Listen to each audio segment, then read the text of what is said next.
Myanmar സർക്കാരിനെതിരെ അരക്കൻ ആർമിയുടെ നേതൃത്വത്തിൽ മറ്റ് അവിടുത്തെ പ്രാദേശിക സേനകൾ നടന്ന പോരാട്ടം നമ്മൾ കുറേ ചർച്ച ചെയ്തതാണ്.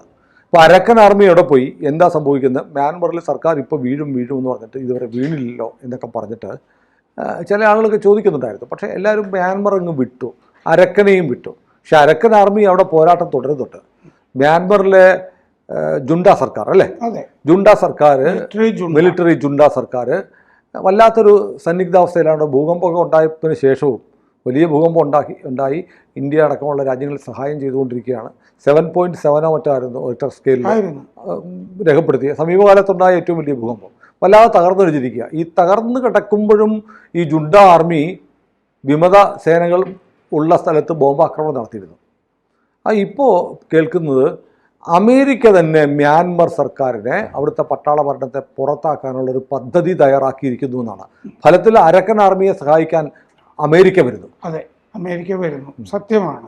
നോർത്ത് ഈസ്റ്റ് ന്യൂസിൽ ഇതേപ്പറ്റി വളരെ വിശദമായൊരു റിപ്പോർട്ട് വന്നിട്ടുണ്ട്. അതിൽ പറയുന്ന പ്രധാനപ്പെട്ട കാര്യം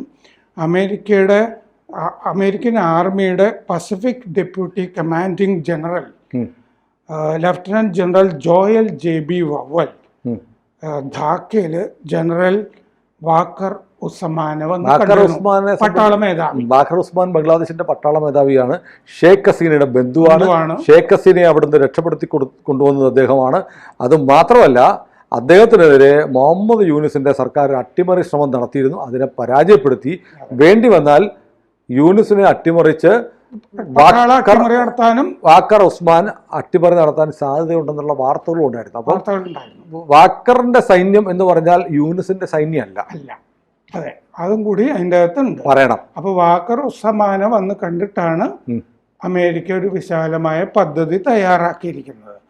ബംഗ്ലാദേശ് വാക്കർ ഉസ്മാന് സൈനിക പരിശീലനം കൊടുത്തത് ഇന്ത്യയാണ്. അദ്ദേഹം ഇന്ത്യൻ മിലിറ്ററി കോളേജുകളൊക്കെ പഠിച്ചിട്ട് പോയ ആളാണ്. അത് അവിടുത്തെ മിക്കവാറും പട്ടാള മേധാവികൾ, ഇപ്പൊ ഇർഷാദ് ഇവിടെ പഠിച്ചിട്ട് പോയ ആളാണ്, അവിടെ പട്ടാള അട്ടിമറി നടത്തിയത്. ആ തലമുറയിൽ എല്ലാവരും ഇന്ത്യയിൽ പഠിച്ചിട്ടുള്ളവരാണ്. 3 ഡിവിഷൻ ഈ ബംഗ്ലാദേശിന്റെ പട്ടാളത്തിന്റെ 3 ഡിവിഷൻ 10, 17, 24 ഈ ഡിവിഷനുകൾ അമേരിക്കയെ ആ വിശാല പദ്ധതിയിൽ സഹായിക്കും. പക്ഷെ അമേരിക്ക ആവശ്യപ്പെട്ടു. പക്ഷേ സൈനികമായ പോരാട്ടങ്ങളിൽ അവർ പങ്കെടുക്കില്ല. അവര് ലോജിസ്റ്റിക്സ്, ഈ ഗതാഗതം, വാഹനം, അങ്ങനത്തെ സംഗതികൾ, സപ്ലൈ, ഡ്രൈവർ പണിക്ക് വരണമെന്നാ പറഞ്ഞത്, മരുന്ന്, ഭക്ഷണം, അങ്ങനത്തെ പരിപാടികളാണ് ഈ 3 സംഗതികൾ 3 ഡിവിഷനുകൾ ചെയ്യുക. അപ്പോൾ ഈ അരക്കൻ ആർമി, പിന്നെ ചിൻ നാഷണൽ ഫ്രണ്ട് CNF, ഈ 2 സംഘടനകൾ ആണ് അമേരിക്കയുടെ സഹായത്തിൽ ആ പോരാട്ടം നടത്തുക. അമേരിക്കൻ ആർമിയൊക്കെ രംഗത്തുണ്ടാവും. അപ്പോൾ ബംഗ്ലാദേശ് സൈനിക വൃത്തങ്ങളെ ഉദ്ധരിച്ചിട്ടാണ് ഈ നോർത്ത് ഈസ്റ്റ് ന്യൂസ് ഇത് പ്രസിദ്ധീകരിച്ചിരിക്കുന്നത്. അല്ല, അത് ശ്രദ്ധേയമാണ്. ബംഗ്ലാദേശ് സർക്കാരിനെ ഉദ്ധരിച്ചല്ല, ബംഗ്ലാദേശ് സൈനിക വൃത്തങ്ങളെ. അത് വാസ്തവം. ടെക്നാഫിനടുത്ത് ഈ ആർമി താവളം ഉണ്ടാക്കുന്നുണ്ട്, ഈ സപ്ലൈ ലോജിസ്റ്റിക്സ് താവളം ഉണ്ടാക്കുന്നുണ്ട്. പിന്നെ ഈ അമേരിക്ക പിന്തുണയ്ക്കുന്ന നിഴൽ യുദ്ധം ആണ് നടക്കാൻ പോകുന്നത് എന്നുള്ളതാണ്. അപ്പോൾ ദിവസങ്ങൾ എണ്ണപ്പെട്ടു മ്യാൻമർ പട്ടാള ഭരണകൂടത്തിൻ്റെ എന്നർത്ഥം. മ്യാൻമർ പട്ടാളത്തിൻ്റെ കയ്യിൽ രഖീൻ പ്രവിശ്യയിലെ 3 ടൗൺഷിപ്പുകൾ ഇപ്പോഴും ഉണ്ട്. അപ്പോൾ രഖീൻ പ്രവിശ്യ ഏതാണ്ടൊക്കെ മോചിപ്പിച്ചെങ്കിലും മുഴുവനായിട്ട് ഓടിക്കണം എന്നുണ്ടെങ്കിൽ ഈ 3 ടൗൺഷിപ്പുകൾ കൂടി മോചിപ്പിക്കണം. പിടിക്കാനുള്ള പ്രശ്നം ഈ വ്യോമാക്രമണങ്ങളാണ് നടത്തിക്കൊണ്ടിരിക്കുന്നത്. ഇവർക്ക് ഈ അരക്കന് വിമാനങ്ങളില്ല. ഗ്രാമങ്ങളിലും ഒക്കെ പോയി ബോംബിടുന്നുണ്ട്. കോക്സ് ബസാർ, ബംഗ്ലാദേശിലെ കോക്സ് ബസാർ എയർപോർട്ട് വികസിപ്പിച്ചുകൊണ്ടിരിക്കുകയാണ്. അത് അവസാന ഘട്ടത്തിലാണ്. ഒരു ഡ്രോൺ താവളം ഉണ്ടാക്കാൻ പോകുന്നുണ്ട്, തുർക്കിയുടെ ബെയറാക്ടർ ഡ്രോണുകൾ വെച്ചിട്ട്. റക്കീനിൽ ആ ഡ്രോണുകൾ ഇടപെടും എന്ന് സൈന്യം ഉറപ്പ് കൊടുത്തിട്ടുണ്ട് അമേരിക്കയ്ക്ക്. അപ്പോൾ ധാക്കയിൽ ഇന്നലെ അമേരിക്കൻ വിദേശകാര്യ വകുപ്പിൽ നിന്നുള്ള ഉദ്യോഗസ്ഥർ ലാൻഡ് ചെയ്ത് തുടങ്ങിയിട്ടുണ്ട് ഈ ചർച്ചകൾ നടത്താൻ വേണ്ടി. അരക്കൻ ആർമി CNF പ്രതിനിധികളെ രഹസ്യമായി ധാക്കയിലേക്ക് എത്തിച്ചിട്ടുമുണ്ട് ചർച്ചകൾക്ക് വേണ്ടി. ഒരു താവളത്തിൽ അവർ സുരക്ഷിതരാണ്. ഒരു താവളത്തിൽ, രഹസ്യ താവളത്തിൽ കൊണ്ടുവന്ന് പാർപ്പിച്ചിരിക്കുന്നു. 3 അമേരിക്കൻ ഉദ്യോഗസ്ഥരാണ് വരുന്നത്. സൂസൻ സ്റ്റീവൻസൺ, അവർ നായിപ് ദോവയിലെ അമേരിക്കൻ ഷാറത്ത് ഭാറയാണ്, മറ്റേ അവിടുത്തെ പോർട്ട് മ്യാൻമറിലെ. പിന്നെ 2 അസിസ്റ്റന്റ് സെക്രട്ടറിമാർ, സെക്രട്ടറി ഓഫ് സ്റ്റേറ്റ്, വിദേശകാര്യ അസിസ്റ്റന്റ് സെക്രട്ടറിമാർ. South and central Asia 1 assistant secretary, മറ്റേത് ഈസ്റ്റ് ആൻഡ് ഈസ്റ്റ് ഏഷ്യ. അങ്ങനെ 2 അസിസ്റ്റന്റ് സെക്രട്ടറിമാരും ഒരു ഷാറെ ദഫാറയും ഈ കാര്യങ്ങൾ ചർച്ച ചെയ്യാനും മുമ്പോട്ട് കൊണ്ടുപോകാനും വന്നിട്ടുണ്ട്. അമേരിക്കയുടെ വിശാല സൈനിക പദ്ധതിയിൽ ബംഗ്ലാദേശ് സേനയ്ക്ക് നല്ല വേഷമുണ്ടാവും എന്ന റിപ്പോർട്ടിൽ പറഞ്ഞിട്ടുണ്ട്. തെക്കിനാഫ് സപ്ലൈ ബേസാണ് ഈ പട്ടാളത്തിനെതിരായ സൈനിക സന്നാഹത്തിൻ്റെ കേന്ദ്രമാണ്, സപ്ലൈ ബേസാണ്. ആയുധം ഉണ്ടാവില്ല അവിടെ, ആയുധം ഉണ്ടാവില്ല എന്ന് പുറത്തേക്കുള്ള പറച്ചിലാണെന്നും വരാം. ബംഗ്ലാദേശിന്റെ പുതിയ സുരക്ഷാ ഉപദേഷ്ടാവ് ഖലീലുർ റഹ്മാൻ ഒരു എയ്ഡ് കോറിഡോറിനെ പറ്റി പറഞ്ഞിട്ടുണ്ട്, സഹായ ഇടനാഴി. അങ്ങനെ ഒരു ഇടനാഴി വന്നാൽ ഇപ്പൊ ബംഗ്ലാദേശിലുള്ള 80,000 റോഹിംഗ്യൻ അഭയാർത്ഥികളെ ആ ഇടനാഴി വഴി മടക്കി അങ്ങോട്ട് വിടാം. മ്യാൻമറിലേക്ക്.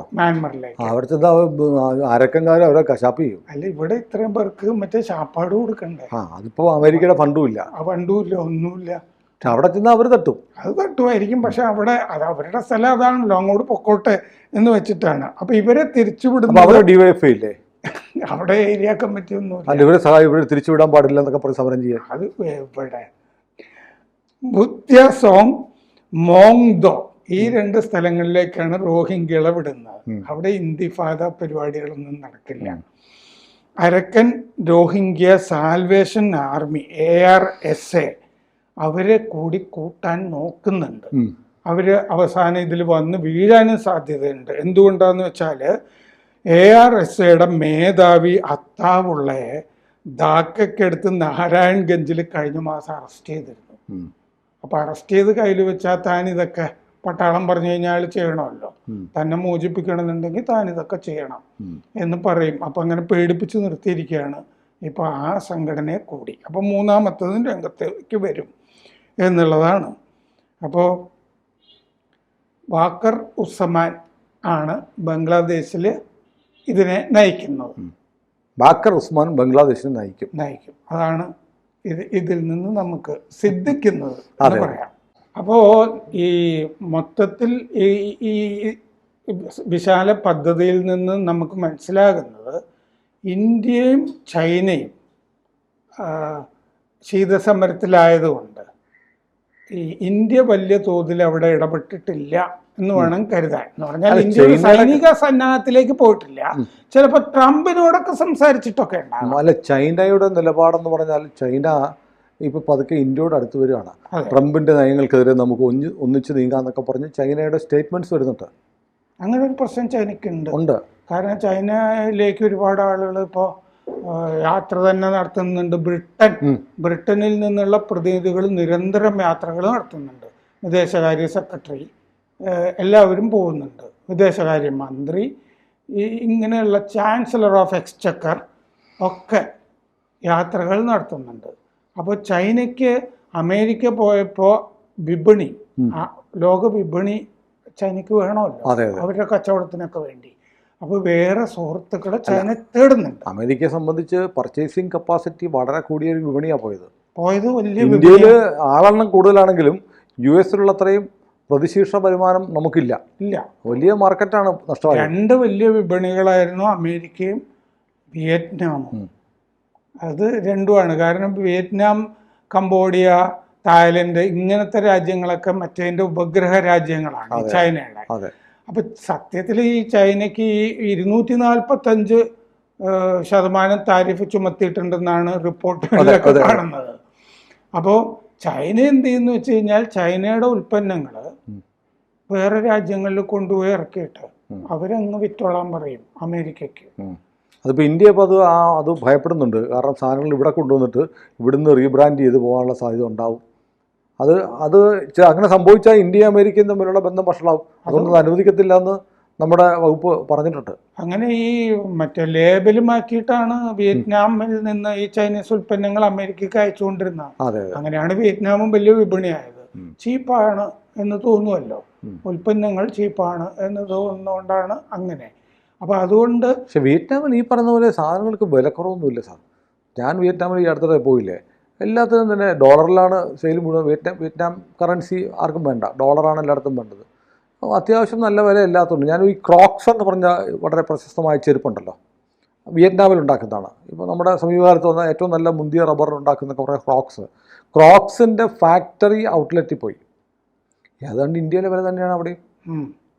അല്ല, അങ്ങോട്ട് അയക്കുന്നതിന് വേറെ താരിഫും നിരക്കുകളും കാര്യങ്ങളും ഒക്കെ ആകാൻ സാധ്യതയുണ്ട്.